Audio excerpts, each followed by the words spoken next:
Il est 20h sur notre chaîne Focus TV et si vous entendez ma voix, c'est que votre histoire vient de basculer du côté du bon goût, mesdames, messieurs. Le journal.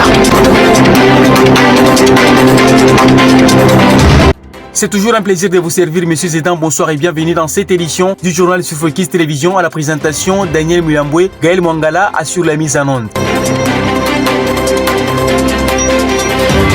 En République démocratique du Congo, Iranium Dan d'exportation d'hydroxyde de cobalt Kinshasa s'explique et réaffirme son engagement à fiabiliser ses chaînes d'approvisionnement. Suivez cet élément de Roger Mpenga. Une enquête conjointe des Lifehouse Reports et des Financial Times publiée le 30 juillet 2026 fait état de la présence d'uranium dans certaines cargaisons d'hydroxyde de cobalt en provenance de la République démocratique du Congo. L'investigation s'appuie notamment sur un document confidentiel de l'Agence internationale de l'énergie atomique obtenu en 2024. En réaction, le gouvernement congolais dit avoir pris connaissance avec la plus grande attention de cette étude ainsi que des reportages diffusés par plusieurs médias internationaux concernant la présence d'uranium dans certaines exploitations congolaises d'hydroxyde de cobalt. Le gouverneur intérimaire du Haut-Katanga, Martin Kazembe Choula, a réuni ce jeudi 6 août 2026 la commission chargée du suivi des projets de reconstruction du marché Musée Laurent Désiré Kabila. À l'issue de ces échanges, le 20 août a été retenu comme date limite pour la libération du site actuel situé au centre-ville de Lubumbashi avant le lancement des travaux. Suivez ces reportages.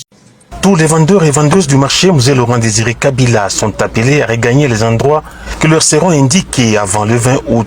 Il a également fait mention des différents endroits où les marchands du dit marché seront temporairement installés. Le gouvernement congolais active le processus du deuxième recensement général de la population et de l'habitat 42 ans après les derniers. Le recrutement des agents de cartographie est ouvert du 28 juillet au 13 août 2026. Le ministre du plan Ghislain Yembo évoque les principaux défis. Suivez cet élément de Sintich Dianda. 42 ans après le dernier exercice, la République démocratique du Congo s'apprête à lancer son deuxième recensement général de la population et de l'habitat. C'est jeudi 6 août, le ministre d'État en charge du plan Ghislain Yembo a fait le point sur l'avancement des préparatifs. La phase de recrutement des agents de cartographie sans ITER est en cours du 28 juillet au 13 août 2026. Pour le gouvernement, ce recensement est indispensable pour disposer des données fiables et mieux planifier les développements. Mais plusieurs défis restent à relever. Couvrir les zones touchées par le conflit dans l'Est, prendre en compte les territoires sous occupation et surtout mobiliser les financements pour cette vaste opération nationale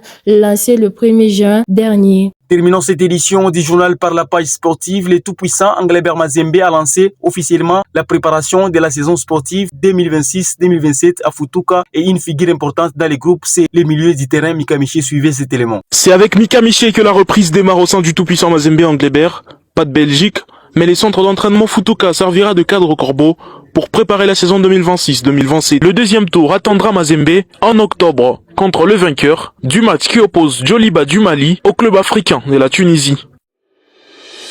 Messieurs et dames, c'est même par ici que nous mettons un terme à cette édition du journal. Merci de nous avoir suivis. Je vous fixe rendez-vous demain à la même chaîne, même heure et surtout avec la même détermination.